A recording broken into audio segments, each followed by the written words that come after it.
Víme, kdo dostane vyznamenání od prezidenta Miloše Zemana. Vložili peníze do investičního pojištění, místo zisku prodělali. Ostravského kněze přistihl polský aktivista před sexem s postiženým mužem. V den výročí vzniku samostatného československého státu vám přeji dobrý večer. Já přeji klidný sváteční večer. K 28. říjnu už samozřejmě patří pietní akce, jmenování nových generálů nebo předávání státních vyznamenání. Česko si připomíná z té první výročí vzniku samostatného Československa. Dopoledne politici položili věnce u Národního památníku na pražském Vítkově. Pietní akce se odehrály také na Hradčanském náměstí. A na Pražském hradě, kde se už za hodinu budou předávat státní vyznamenání, je reportér Jaroslav Gavenda. Nabízí se jednoduchá otázka. Je už všechno, jak se patří, připraveno? Dobrý večer, ano, tady na Hradčanském náměstí, tak už je vše připraveno. První hosté sem začali přijíždět už po 18. hodině a většina těch hostů tak sem přijíždí právě auty, takže je velmi těžké odhadnout, kdo konkrétně přijel. Viděli jsme ale mnoho aut velvyslanců nebo také například ministrů.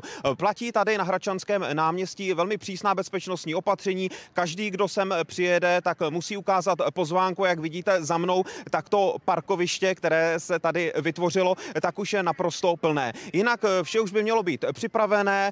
Areál Pražského hradu, tak konkrétně budova za mnou, je nasvícena v barvách trikolory a připravený by měl být také prezident Miloš Zeman. Právě jemu a také českým občanům tak poslal gratulační dopis například americký prezident Donald Trump. Gratulace tak nechyběly ani od Francie, Německa nebo například Slovenska. Francouzský prezident Emmanuel Macron nebo slovenská prezidentka Zuzana Čaputová tak ve svých dopisech připomněli právě nadcházející 30. výročí sametové revoluce. Tady tak vše začne právě ve Vladislavském sále ve 20 hodin a očekává se také úvodní projev prezidenta Miloše Zemana. Když půjdeme k těm samotným vyznamenáným, tak to by měl například dostat právník Pavel Smutný. Jeho případné vyznamenání ale budí odlišné ohlasy, protože podle archivu bezpečnostních složek tak měl spolupracovat s StB. Kdo další by měl být na tom seznamu o něch vyznamenaných, shrnuje následující reportáž.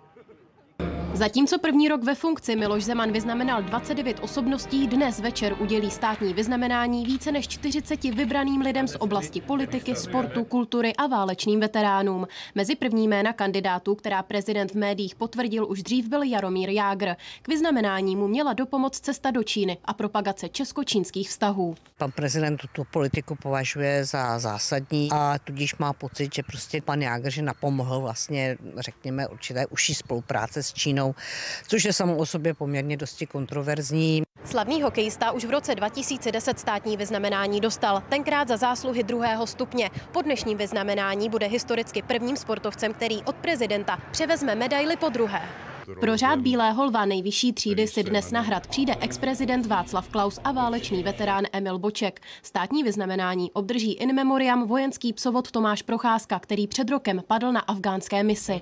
Na hrad by měl dorazit i ex-prezident Slovenska Rudolf Schuster. Každé také vysoké ocenenie si človek váži a najmä keď už je starší, som toho roku 85 rokov, a keď si na vás spomenú a ocenia, no tak o to si to viac člověk váží. Za vrchol kariéry považuje státní vyznamenání fotograf Jan Saudek. Pořád tomu ještě nemohu věřit. Tohle je velká věc, protože vlastně jsem na to čekal celý život.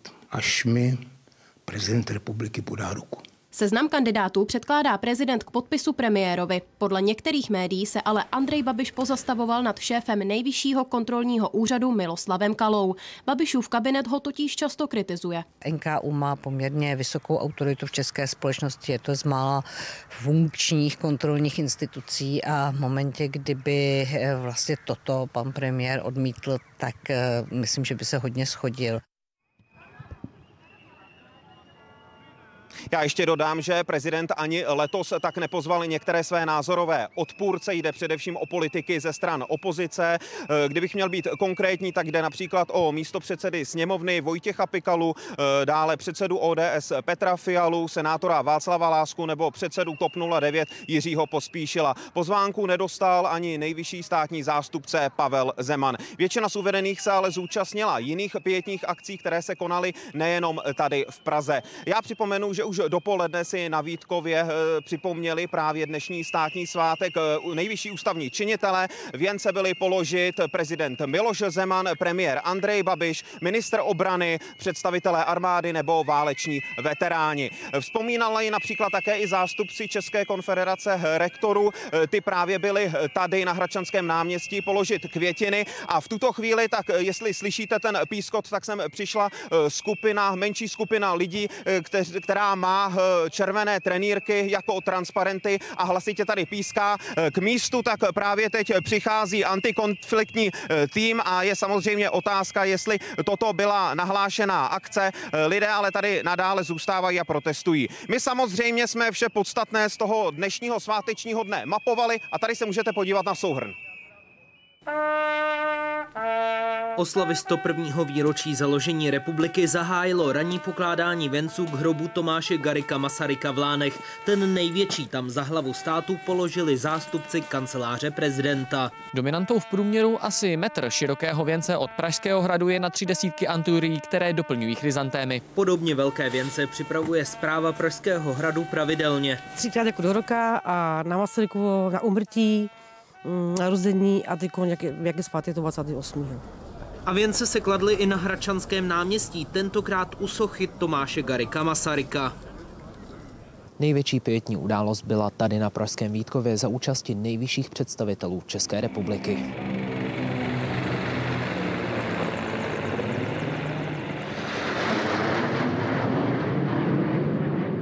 Vojáci, nazdar! Je to samozřejmě důležité výročí a musíme si připomínat hlavně lidi, kteří přinesli oběti za naši samostatnou a za vznik naší samostatné republiky. Ještě zdaleka není vyhráno. Stále ze všech stran se na svobodu útočí pod různými bohulibými záminkami a jestli si někdo myslí, že už to máme vybojovaný, tak opravdu nemáme. Na pražském Vítkově nechyběli ani váleční veteráni, mezi nimi i 94letý brigádní generál Václav Kuchyňka. Trošičku to kazí ty světové události a myslím si, že i my máme takovou trošku vadu, protože se nepoučujeme z chyb. Generál Kuchyňka se za druhé světové války účastnil karpatsko-dukelského tažení a následného osvobození Československa. Byla strašná mlha, vyjel tak a my se tam plazili po zemi, že jo, při Špendlení. Před sebou jsem měl 3 kluci. Jednoho rozmačkal pasama, každým jedným pasem do toho. A teď jel na mě. Když jsem blíže blíž, tak jsem se sepěl, tak jsem skočil jako na něj, abych uniknul pasu. Narazil jsem asi na něco a obdel jsem. No. Co bylo dál, nevím. Václav Kuchyňka je držitelem několika vyznamenání. V roce 2017 byl jmenován do hodnosti brigádního generála. Šimon Pilek a Josef Mádle, televize Prima. Tisíce lidí dnes využili slunečný den k návštěvě míst, která se veřejnosti otevřela při příležitosti státního svátku. Prohlédnout si některá ministerstva nebo poslaneckou sněmovnu přijeli ze všech koutů republiky. Mnozí dokonce museli čekat i déle než hodinu, než se na ně dostalo. Největší zájem byl dnes o rezidenci českých premiérů Kramářovu vilu. Krátce po jejím otevření stály ve frontě stovky lidí. Tak dobrý den, opatrně na nohy prosím a tady za panem průvodcem nahoru. Prohlídka Kramářovy vily začínala ve velké jídelně, ze které se šlo do pracovny a do sálu, ve kterém premiér přijímá některé zahraniční hosty. Ten hlavní dotaz je, kdo zde tedy bydlel, což mohu říct, že první premiér, který zde bydlel, byl Miloš Zeman. Ta hodina a půl, co jsme tady stáli, tak stála za to. Jsem nadšená. No, čekali jsme tu 2 hodiny, ale že je sluníčko, tak nám to vůbec nevadilo. Dveře se dnes netrhly ani v poslanecké sněmovně. Tady si mohli lidé prohlédnout běžně nepřístupné chodby, zasedací místnosti a hlavně jednací sál. Je zajímavé, že poslanecká sedadla jsou původní. Veřejnost mohla vidět také věci, které zůstávají skryté i televizním kamerám, například stupínek u řečnického pultu pro méně vzrostlé poslance nebo pomůcky, kterými si poslanci zpříjemňují jednání. Byla jsem překvapená, jak jsou sedačky strašně malé, úzké. Vůbec poprvé se dnes veřejnosti otevřel i Škodův palác. Přístupný byl hlavní reprezentační sál, sekretariát nebo kancelář primátora. Lidé si dnes mohli prohlédnout také některá ministerstva. V 10 hodin dopoledne otevřelo své dveře veřejnosti Ministerstvo zemědělství. Na Ministerstvu práce a sociálních věcí mohli dnes lidé navštívit například výstavu Seniori očima dětí. Otevřeno dnes mělo také Ministerstvo průmyslu a obchodu. Lidé se mohli podívat například do prosklené kopule. V některých ministerských kancelářích návštěvníky přivítali samotní šéfové rezortu. Dobrý den. Jana Maláčová, dobrý den. Malována. Moc vás vítám ve své kanceláři. Den otevřených dveří byl dnes také například v Obecním domě, Senátu, rezidenci pražského primátora nebo v Nové radnici na Mariánském náměstí. Jan Marvan, televize Prima. Česká republika má po dnešku 7 nových generálů. Na návrh vlády je na Pražském hradě jmenoval prezident Miloš Zeman. Už ale po 4. hlava státu odmítla povýšit šéfa Bezpečnostní informační služby Michala Koudelku. Připomenu, že kontrarozvědku prezident kritizoval už dříve kvůli výročním zprávám varujícím před ruskými a čínskými agenty. Velitel kybernetických sil, ředitelé Vojenského historického ústavu, agentury personalistiky, GIBSu nebo Jihočeské a Jihomoravské policie. Všechny čerstvé generály pojí podle prezidenta výjimečná práce pro veřejnost. Každá služba se dá dělat dobře nebo špatně. Dobře, když se snažíme, aby to byla služba pro druhé. Špatně, když je to jenom služba pro nás. Pro mě je to spíš ocenění dlouholeté práce a dlouholeté práce mých lidí, za kterým jsem samozřejmě i poděkoval. Je to takové vyvrcholení kariéry pro vojáka, býti generálem. Nepochybně je to závazek práce do budoucna. Myslím si, že ještě máme na čem pracovat, takže budeme se snažit tak, jak snažíme doteďka. Šéf hasičského záchranného sboru Drahoslav Ryba byl dokonce povýšený už po 3., a to do hodnosti generál poručíka. I proto za všechny pronášel děkovnou řeč. Je to ocenění vlastně celého hasičského záchranného sboru jako celku, protože vlastně poprvé v historii hasičský záchranný sbor má 3hvězdičkového generála. Už po 4. Zeman odmítl povýšit šéfa Bezpečnostní informační služby Michala Koudelku, a to kvůli nesouhlasu s prací civilní kontrarozvědky.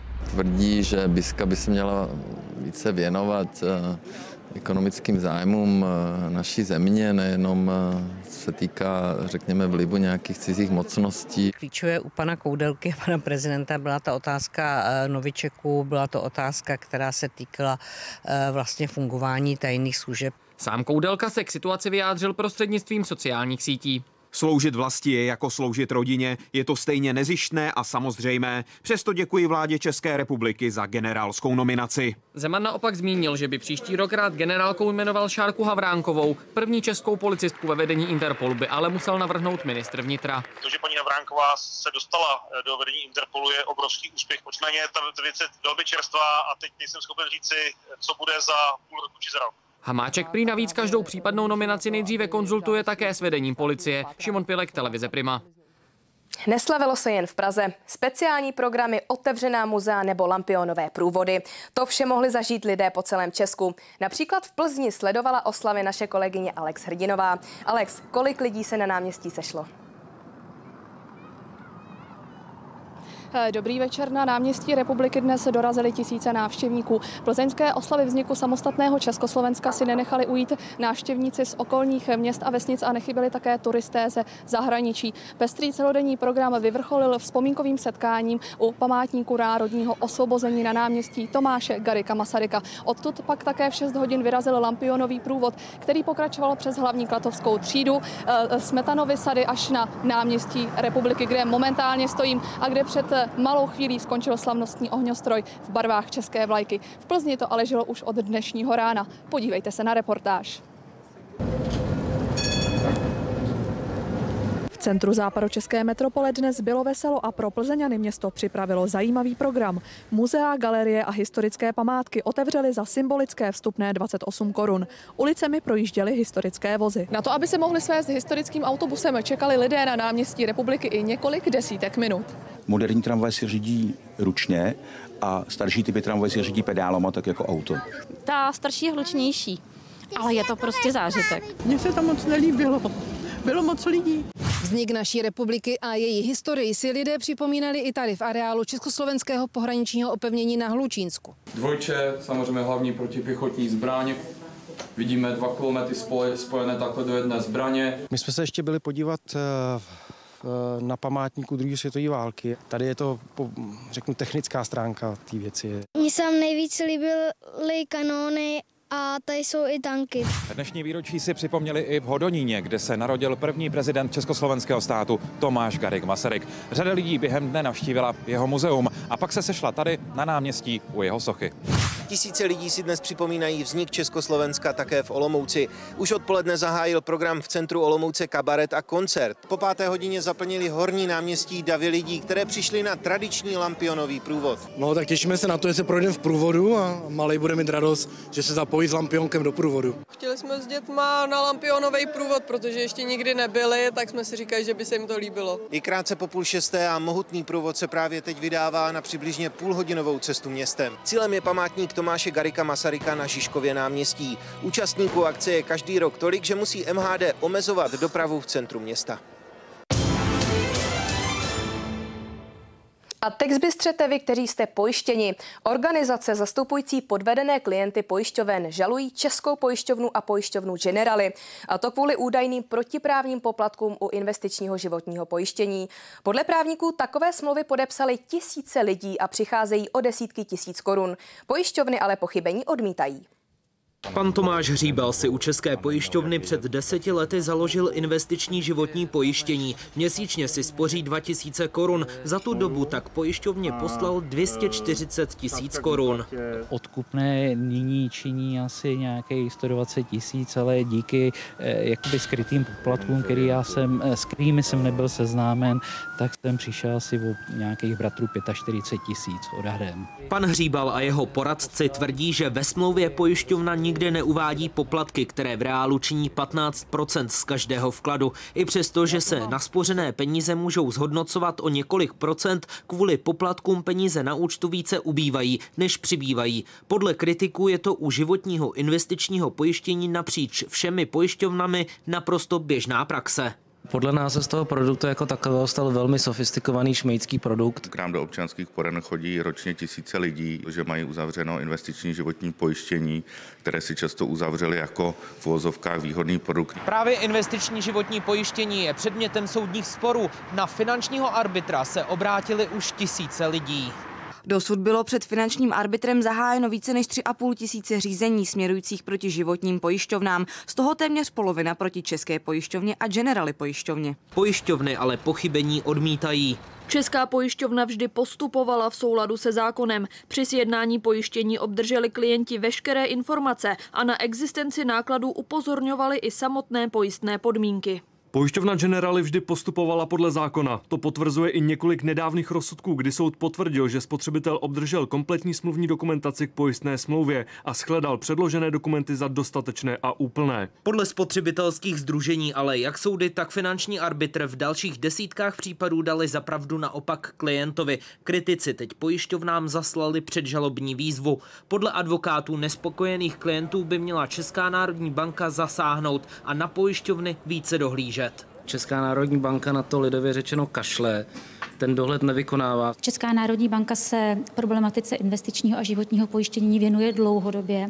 Vydává úřední sdělení, vydává dohledové benchmarky, signalizuje pojišťovnám například, jak se mají chovat při uzavírání nových smluv s klienty. Na investiční životní pojištění si brousí zuby i někteří politici. Chtějí navrhnout u tohoto pojištění zrušit daňovou úlevu. Podle nich si takový kontroverzní finanční produkt nezaslouží podporu státu. Josef Mádle, televize Prima.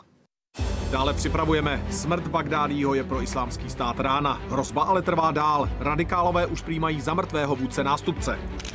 Vyšetřování nehody, při které na Liberecku zemřela matka se 2 dcerami, pokračuje. Zatímco podle otce dívek žena bourala úmyslně, rodiče mrtvé ženy nám popsali, jak plánovala budoucnost.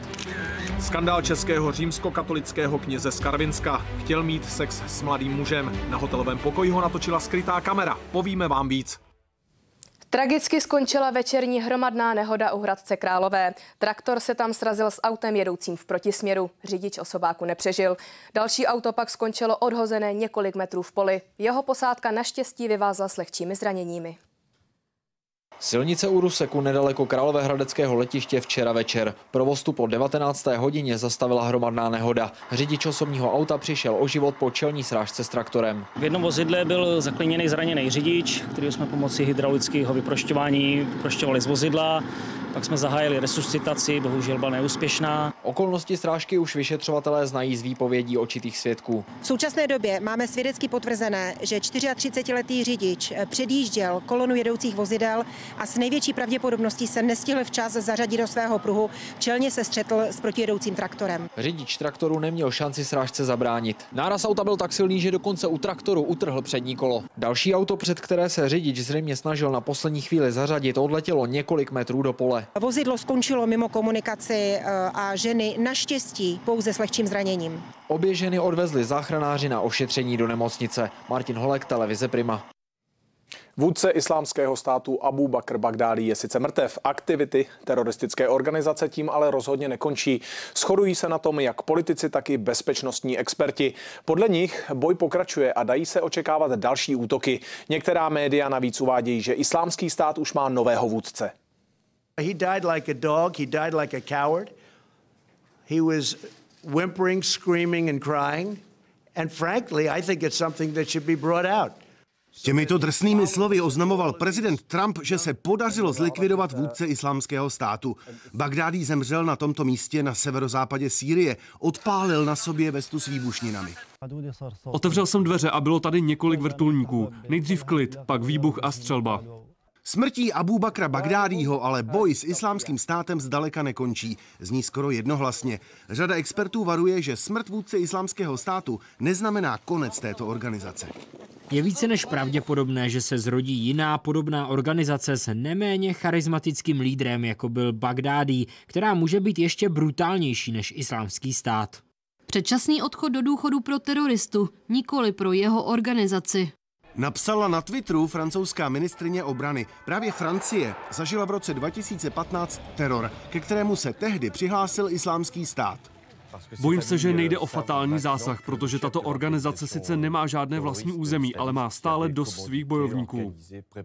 A podobně se vyjadřuje i další spojenec, Velká Británie, země, která má také zkušenosti s útoky, ke kterým se islámský stát přihlásil. Kampaň proti islámskému státu zdaleka není u konce. Jejich idea stále žije a po světě mají stále dost podporovatelů. Na dopadení nebo smrt Bagdádího vypsali Spojené státy už v říjnu 2011 odměnu $10 milionů. V prosinci 2016 ji zvýšili na 25 milionů. Vůdce islámského státu tedy byl nejhledanějším mužem na zemi. Bagdádí už má podle posledních informací svého nástupce. Radikály má vést Abdellah Kardáš, známý také jako Hadži Abdellah Afari. Josef Kluge, televize Prima. Kůrovcová kalamita podle ekonomů do budoucna ovlivní cenu dřevostaveb. A to proto, že kůrovec napadá hlavně smrkové dřevo, ze kterého se staví domy nebo nábytek. Ano, kalamitního dřeva je teď sice hodně a jeho ceny jsou tak nízké. Do několika let se ale vytěží. Výrobci tak budou nuceni přejít na dražší dřeviny. Loni se v lesích vytěžilo skoro 26 milionů metrů krychlových dřeva bez kůry. To je nejvíc v historii. Oproti předloňskému roku vzrostla těžba dřeva o čtvrtinu. Kůrovec nám zapříčinil to, že je na trhu obrovské množství dřeva. České pily nestíhají toto dřevo zpracovávat. Jde hlavně o smrk, kterého je nadbytek a jeho cena se tak drží nízko. To by podle odhadů mělo vydržet 3 až 5 let. Dřevařský průmysl tady bude fungovat dál a jenom se ty firmy musí přizpůsobit a přizpůsobit se trhu prostředí a budou se těžit dřeviny, které tady zůstanou. Takže hlavně listnáče, jako je třeba dub nebo buk. Ty jsou ale dražší. Podle ekonomů tak zdraží i výroba nábytku nebo dřevostaveb. V případě, že se bude muset nahrazovat dřevostavba za nějaké dražší typy dřev, tak je to zdražení i v řádu 10 000, které dolehne na obyvatele. Poroste obliba dříví, jak pak nastane na trhu šok, až se odplaví to dřevo z té kůrovcové kalamity, tak to klidně můžou být nižší desítky procent, o kolik to vlastně bude dražší než v současnosti. Popularita dřevostaveb totiž roste, jen loni se jich postavilo na 3 000, jinak řečeno, každý 6. nový dům je dřevostavbou. Dřevěné domy v jižních Čechách staví pan Jaromír Eisman. Podle něj ještě více než dřevo ovlivní cenu staveb něco jiného. Tam třeba cena dřevostavby stoupá naprosto přesně rychle, jako stoupají mzdy, to je daleko větší vliv než ta cena vlastního dřeva. Lesníci a lesnické firmy hlásí letošní škody napáchané kůrovcem na 40 miliard. Tomáš Polák, redakce televize Prima. Řidič kamionu, v němž se v minulém týdnu na jihovýchodě Anglie našlo 39 mrtvých lidí, zůstane ve vazbě. Rozhodl o tom soud v anglickém městě Chelmsford. Další soudní řízení se zadrženým bude 25. listopadu v Londýně. Státní příslušnost mrtvých z kamionu zatím není potvrzena. Britská média nejdříve informovala, že jde o Číňany. Teď Británie v této záležitosti komunikuje s úřady ve Vietnamu. Britská policie má navíc podezření, že nalezený kontejner mohl být součástí konvoje 3 kamionů vezoucích celkem 100 osob. Novým majitelem zlínského fotbalového stadionu se stane město. Po letech vyjednávání ho od sportovních klubů získalo bezplatně. Fanoušci tak doufají, že se jeden z nejzanedbanějších prvoligových stadionů v republice bude celkově rekonstruovat. Radnice ale optimismus krotí. Na rekonstrukci totiž chybí peníze. Hřiště Spartaku Gottwaldov bylo slavnostně otevřeno v roce 1953. V průběhu času okolo hřiště vzniklo několik tribun. Od poslední rekonstrukce ale uplynulo už několik desetiletí a zub času se na stadionu výrazně projevil. Zatímco v jiných městech vyrostly moderní prvoligové arény, ve Zlíně jakoby se zastavil čas. Samozřejmě v Německu jsou ty stadiony úplně na jiný úrovni, ale tady i v Čechách jsou hezký stadiony a myslím si, že zrovna Zlín nebo jako město by si ten fotbalový stadion zasloužilo, protože ten stadion není v dobré kondici. Město jako nový majitel stadionu slibuje během krátké doby investovat do odstranění největších nedostatků 14 milionů korun. Po okamžité rekonstrukci volají například toalety, prostory pro VIP hosty, novináře i běžné fanoušky. No to s fotbalovým stadionem nemá nic společného. Postavit nové a tady tohle nechat jako mládeží a tréninkové hřiště. To srovnání opravdu za hranicemi je v podstatě nesrovnatelné, protože tam začali dříve s jakýmkoliv rekonstrukcemi. Já si myslím, že v těch našich podmínkách by bylo potřeba prostě buď nový stadion, anebo velká rekonstrukce. Volání po novém stadionu či celkové rekonstrukci toho stávajícího se ve Zlíně ozývá ze všech stran. Radnice ale tyto hlasy odkazuje na reálnou sílu městské kasy. Ani na jednu z těchto variant prý v současnosti nejsou peníze. My v současné chvíli řešíme rekonstrukci hokejového stadionu. Tam jsme si vzali celku velký krajíc chleba, jak se říká, takže tam jsme ve stovkách milionů korun, co skrze zátěž města. Kdy přijde na řadu fotbalový stadion, se podle primátora těžko odhaduje. Celková rekonstrukce areálu je prý možná nejdříve v horizontu 5 a více let. Zvrátit by to údajně mohla jen nějaká nečekaná dotace. Na jedné věci se shodne město, klub i sportovní veřejnost. Nejbližším cílem bude, aby zlínští fotbalisté udrželi prvoligovou příslušnost. V současné době se totiž pohybují na chvostu tabulky. Robert Heč, televize Prima. Tragicky skončil dnes krátce před 3. hodinou ráno rozsáhlý požár v Bílině. V jednom z bytů na sídlišti uhořel člověk. Dalších 12 lidí se z domu muselo dočasně vystěhovat. Sídliště za Chlumem v Bílině dnes v noci. V jednom z bytů ve 4. patře paneláku vypukl požár. Uvnitř v tu chvíli byl muž, který se nemohl dostat ven. Jsem slyšela, jak volal o pomoc. Pomoc, dělejte něco, pomoc. A rány jak zděla, to už hořelo asi to jádro. Tak jsem vyběhla ven z postele, vzala telefon, že budu volat policii, že něco se nahoře děje a jak jsem vyšla na balkon, tak už jsem viděla plameny. Strážníci muži údajně dokonce pod okno přistavili otevřený kontejner, aby mohl vyskočit. Muž to ale neudělal a hasiči ho posléze našli v bytě v bezvědomí. Byl hasiči vyproštěn, bohužel již bez známek života. I přes veškeré maximální úsilí 2 posádek na místě se však 51letého muže nepodařilo oživit a podlehl svým velmi těžkým zraněním na místě. Podle vyšetřovatelů, kteří na místě pracovali i přes den, začalo hořet v kuchyni. Pak se plameny dostaly i do dalších místností. Když jsem přijela na místo, už bylo po požáru, nicméně měla jsem informaci, že jsou na místě i naši občané, kteří bohužel nemají kam jít. Z bytů se muselo vystěhovat 12 sousedů mrtvého muže. Většina z nich si ale našla bydlení u svých přátel až na tuto ženu. Nemá žádnou rodinu v Bílině ani přátele, ke kterým mohla v tu danou časnou hodinu jít, takže jsme ji ubytovali v místním hotelu. Podrobnosti o tom, jak začalo hořet, zatím nejsou jasné. Podle sousedů ale muž často pil alkohol. Barbora Lancová, televize Prima. Studenti z Elektrotechnické fakulty Českého vysokého učení technického v Praze dobývají svět. A to s formulemi, které jezdí na elektrický pohon. Nápady se prý rodí přímo v prostorách školy. Projekt vznikl v roce 2010 a o 2 roky později už tým e-Force začal pravidelně jezdit na závody. S elektrickou formulí vlastní konstrukce, kterou žáci staví sami ve školní dílně v pražských Dejvicích. V mezinárodní soutěži Formula Student je obrovská konkurence. Tým z ČVUT se v ní rozhodně nestrácí. Tohohle závodního seriálu se účastní vlastně univerzity, je jich už přes 600 a my patříme k těm nejlepším 30 v rámci té elektronické kategorie dlouhodobě.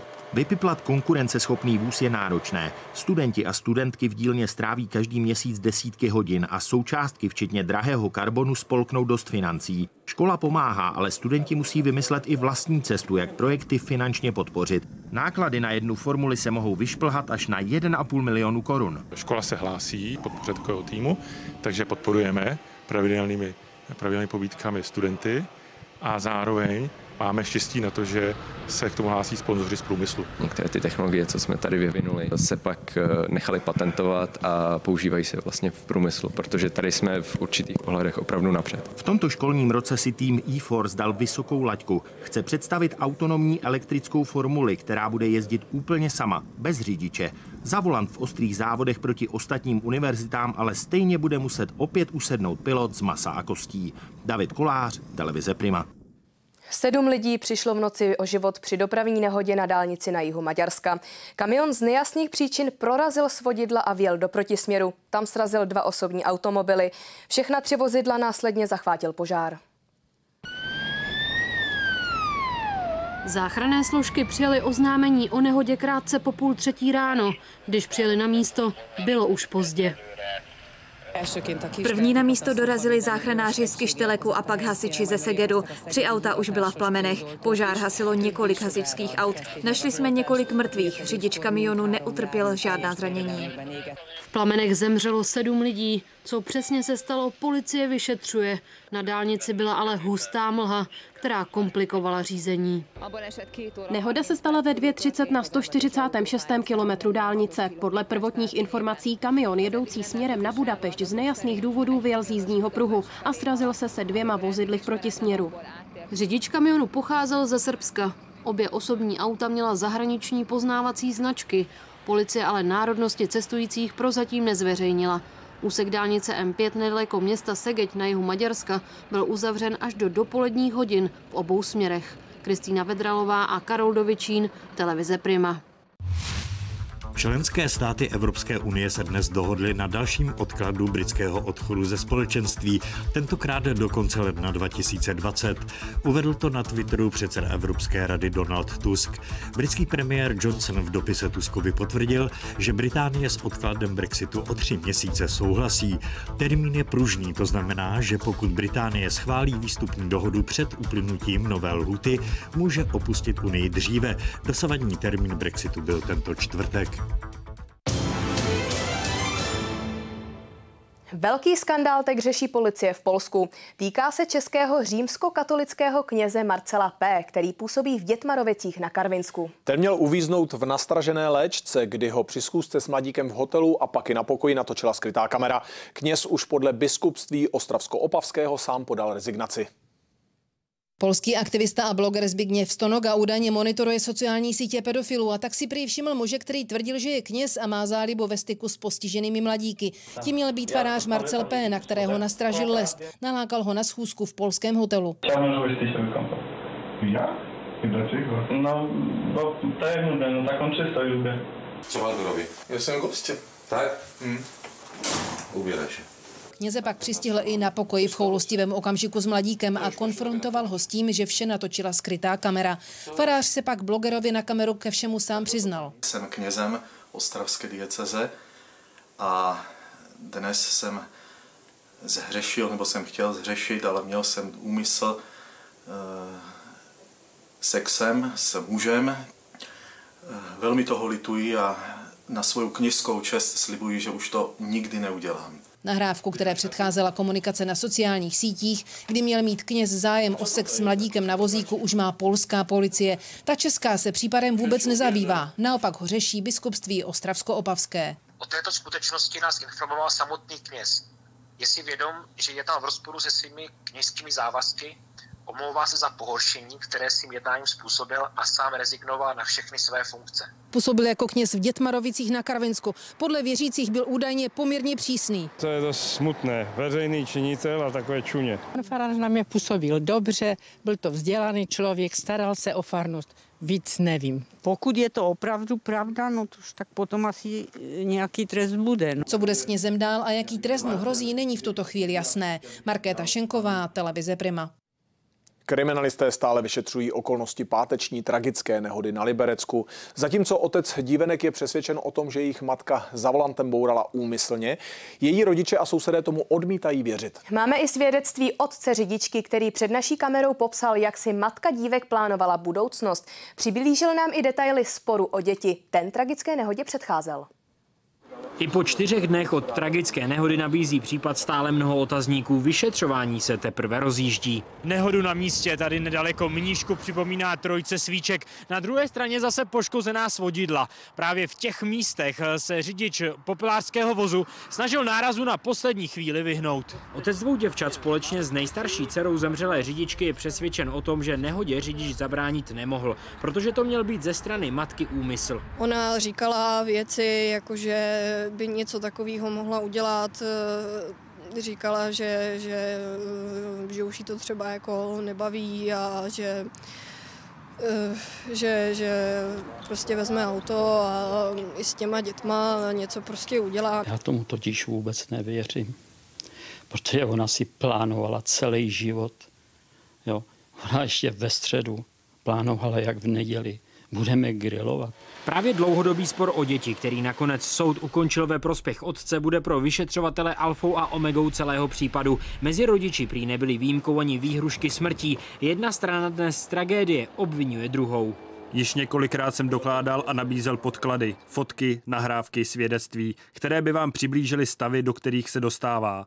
Výhrušky smrtí vlastní a dětí nebyly ojedinělé. Mám důvodné obavy, aby matka neublížila dětem ve snaze ublížit mě. Mi volala, brečela do telefonu. Já říkám, Maruško, co je? On mi řekl, že by bylo nejlepší, kdybych umřela. Že si ona vymýšlela to, že jsem dokonce jejímu otcovi vyhrožoval. Není pravda, je to lež. U všech převzetí děvčat, kde ona tvrdila, že jsem vyváděl, tak byl můj kamarád. V malé obci ve Frýdlantském Výběžku jsme samozřejmě hovořili i s ostatními sousedy. Ti všichni tomu, že by řidička havarovala úmyslně, nevěří. Jenom škoda, že se o takhle haní ta její památka, protože ona byla silný člověk, dokázala se vyhrabat z té těžké životní situace, za který jsem k nám přišla. Celé rozhovory s hlavními aktéry tragického případu najdete na webu iprima.cz v sekci zpravodajství. Václav Janata, televize Prima. Kalifornie vyhlásila stav nouze. Kvůli rozsáhlým požárům, se kterými bojuje několik tisíc hasičů, museli úřady evakuovat přes 200 000 lidí. Ohrožené 80 000 domů. Hořet už začalo i na severozápadním okraji Los Angeles. Situaci komplikují silný vítr, který dosahuje rychlosti až 120 km za hodinu a extrémně nízká vlhkost vzduchu. Rozsáhlé požáry v Kalifornii se stále nedaří dostat pod kontrolu. Následkem suchého a silného větru o rychlosti více než 100 km za hodinu se naopak plameny rychle šíří. Úřady proto přijímají mimořádná opatření. Říkám to nerad, ale vítr, který nás zasáhl v nevídané síle a rozsahu, nás donutil vyhlásit stav nouze. Nejvyšší červený stupeň varování platí ve 43 okresech.